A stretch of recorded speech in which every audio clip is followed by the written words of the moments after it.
It was another lovely day on the island of Sodor. All the engines were working hard and keeping to time, but no one was working harder than the engines on the Farquhar branch, also known as Thomas's branch line.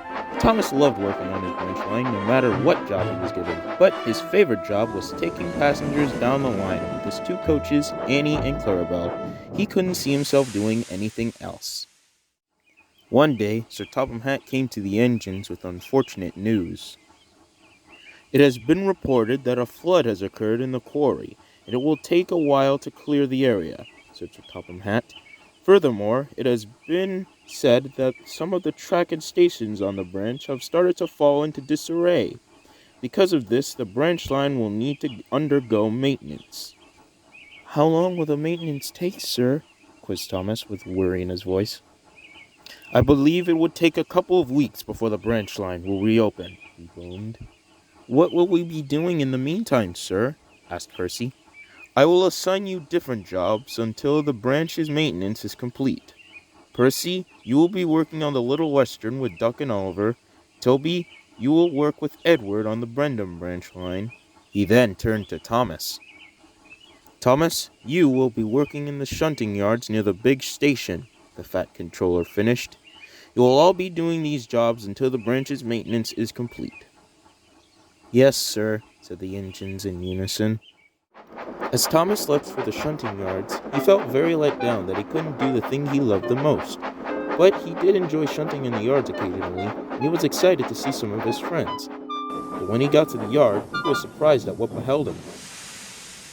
Cinders and ashes, exclaimed Thomas.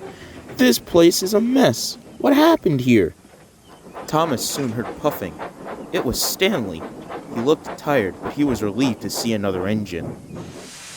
Oh, Thomas, I'm so glad you're here. Sorry about the mess. I was in a rush to find some trucks for James, and I forgot to organize this lot. Well, you're lucky that I came to help while my branch line is undergoing maintenance. Well then, let's get to work. For the next couple of days, Thomas helped Stanley sort all the trucks and coaches in the yard. He was super helpful, and Stanley was very thankful for his help. He and Stanley would alternate the shunting duties so the other could get some rest in a nearby shed. There would be some days where other engines would be needed to help, but Thomas and Stanley would always make sure that every truck, tanker, and coach was in a siding. One evening, Thomas was preparing to shunt a few more trucks into a siding before turning in for the night. These will be my last few for the night, Stanley, said Thomas. Okay, but be careful. You never know what could happen at night, warned Stanley. Don't worry, I'll be fine, Thomas said confidently. Meanwhile, Henry was traveling light after taking his last train for the day. I can't wait to get to my shed to get some well-deserved rest. The signals were shown green, meaning the track was clear, but then there was trouble. One of the points near the station had jammed, and Thomas and Henry were on the same line. But before the two engines could apply their brakes, it was too late.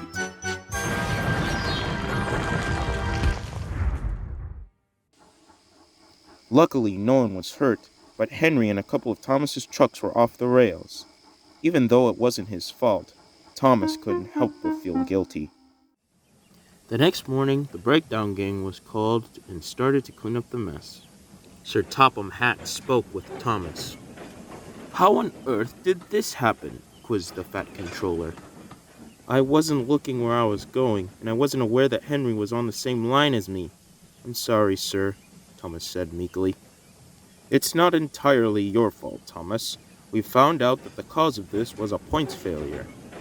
Oh, I see.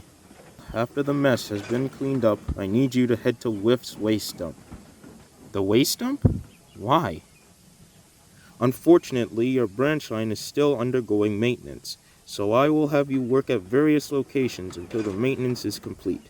Understood? Yes, sir, said Thomas. It took a while, but the mess was soon cleaned up and Henry was back on the rails. After everything was resolved, Thomas made his way to Whiff's Wastedump, and he was not looking forward to the smell of garbage. After his little mishap at Knapford, Thomas was tasked to work at Whiff's Wastedump. He was not looking forward to it at all, mostly the smell. When Thomas arrived, he was welcomed by Whiff, Scruff, and trucks filled with garbage. Hello, Thomas. Welcome to the Wastedump. Hello, Whiff. Glad to be here. So what needs doing? We've got a lot of rubbish to sort and recycle, said Scruff. The work may be a little messy, but it's important, Whiff added. Thomas, eager to help, went straight to work. While Thomas was busy transporting trash, Whiff and Scruff were separating the recyclables for the waste.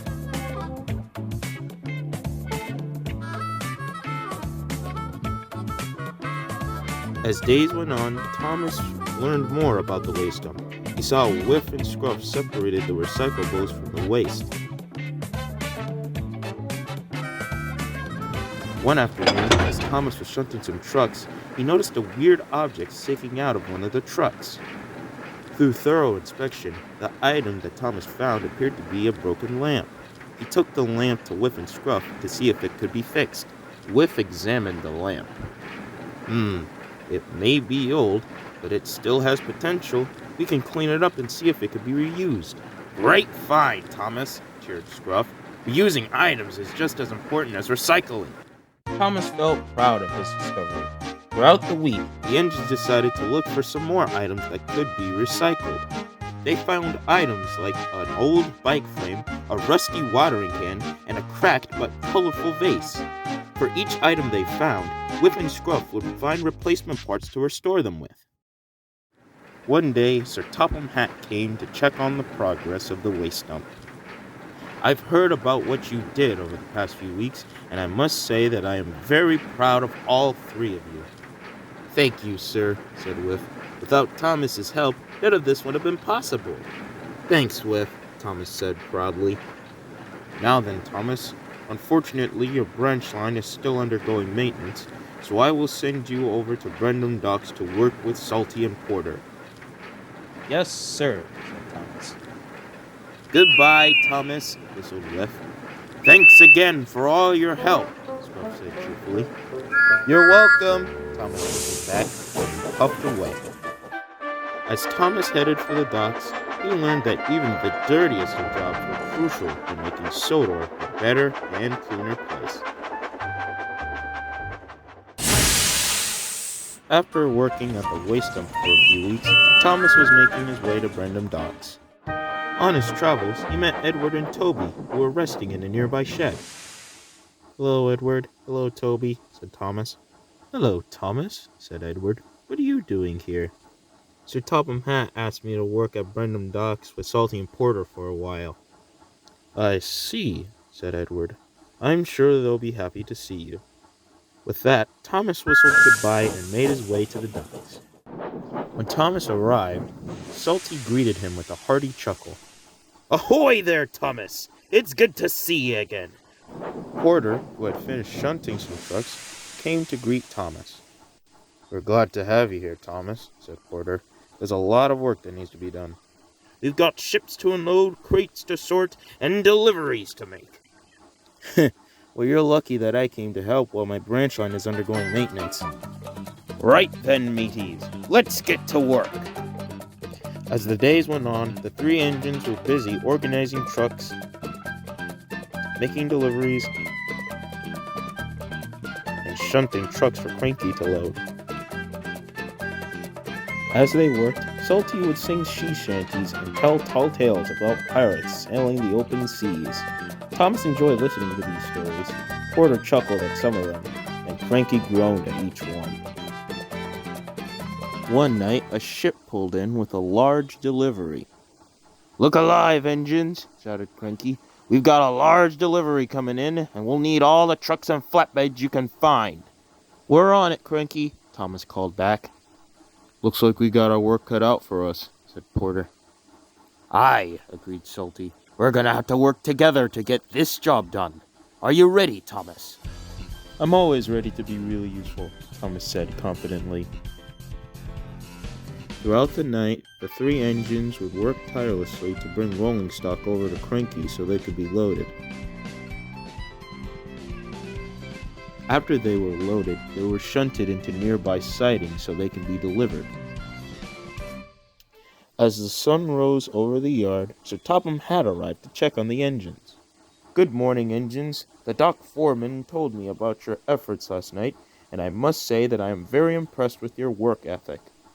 Thank you, sir, said Porter, and thank you, Thomas, for your help. Aye, agreed Salty. Ye did a fine job, matey. You've got the heart of a true dockside engine. Thanks, guys, Thomas beamed. Now then, Thomas, I am pleased to announce that your branch line will be reopening next week. But until then, you'll be working with Arian Burt at the Ironworks. Oh, yes, sir, stuttered Thomas.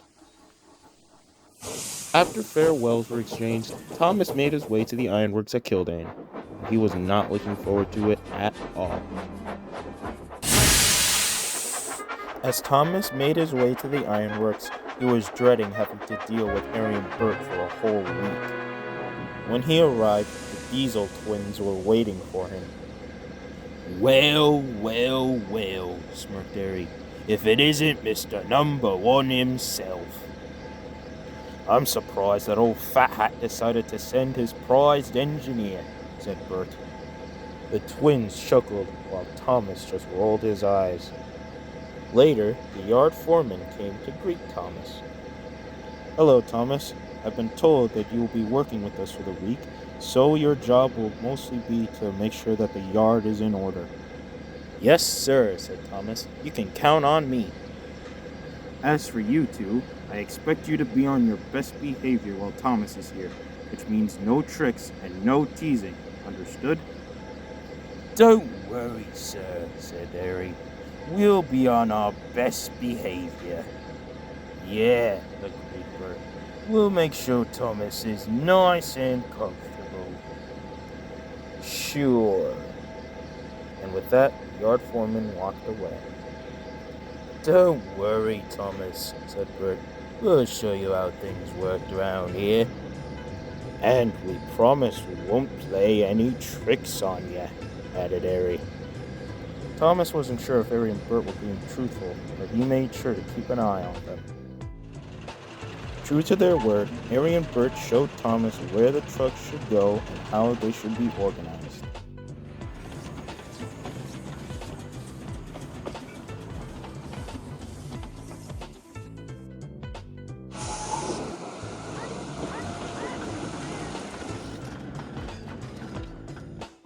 As he worked, Thomas noticed some of the remains of old engines.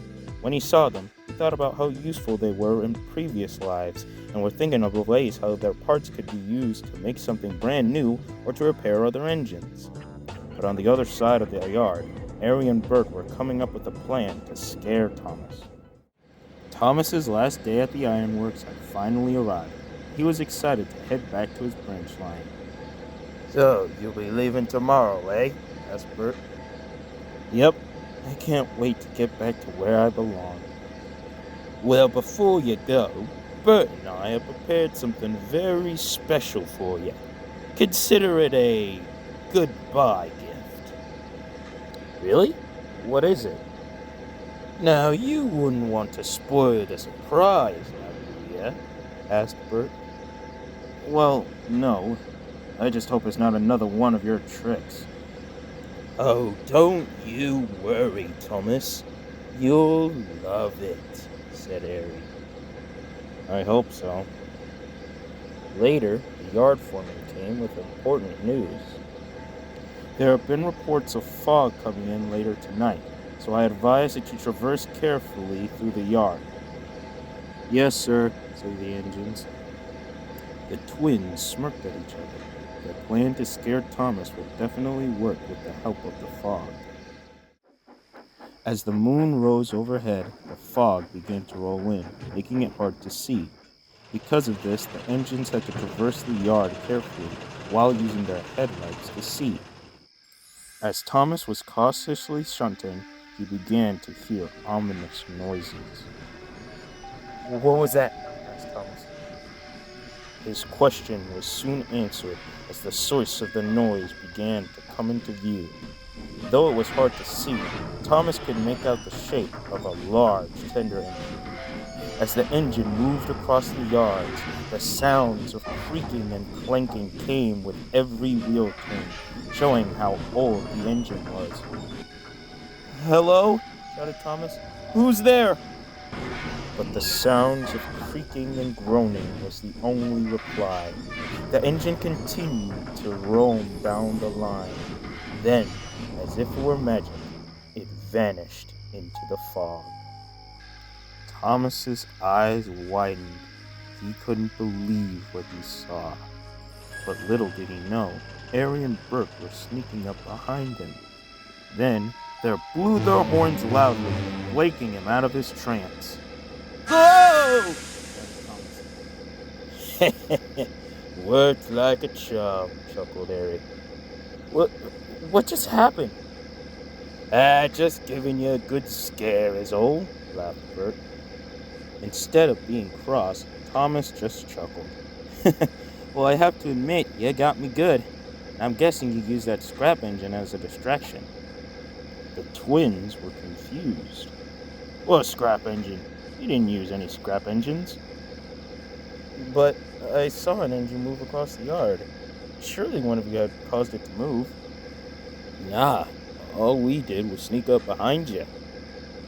"So, if you didn't move that engine, then who did?" There was a long silence.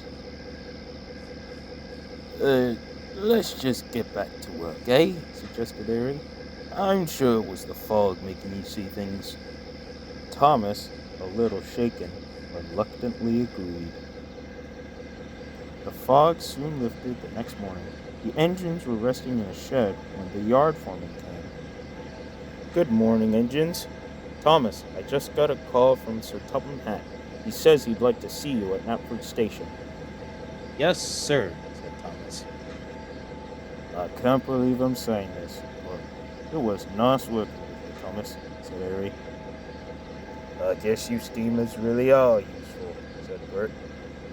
"Thanks, guys," said Thomas, and with a whistle goodbye, he began to make his way to Knapford Station.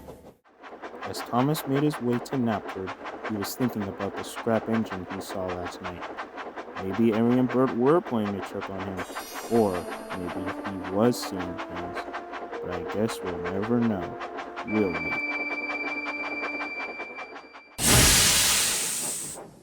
Thomas pulled into Knapford. Sir Topham Hatt was waiting for him. "Hello, Thomas. I wanted to thank you for your hard work over the past few months. You are a really useful engine." "Thank you, sir," said Thomas. "And I am pleased to announce that your branchline's maintenance has been completed. I've already told Percy and Toby. They'll be waiting for you in the shed. While you're there, I want you to have a nice, well-deserved rest." "Yes, sir. Thank you, sir," Thomas exclaimed, and excitedly puffed away. Thomas soon backed into his shed. Percy and Toby were waiting for him. "Hey, Thomas. Welcome back." "Hello, Percy. It's good to see you again." "We heard you were working at various places," said Toby. "How did that go?" "It went pretty well. I enjoyed helping all the other engines, and I also learned about the importance of recycling and teamwork." "That's great, Thomas. Did you learn anything else?" "Well, I also learned that there's another job that I love doing the most." "Oh? And what's that?" "Being a really useful engine." The three engines agreed that was the most important job of all.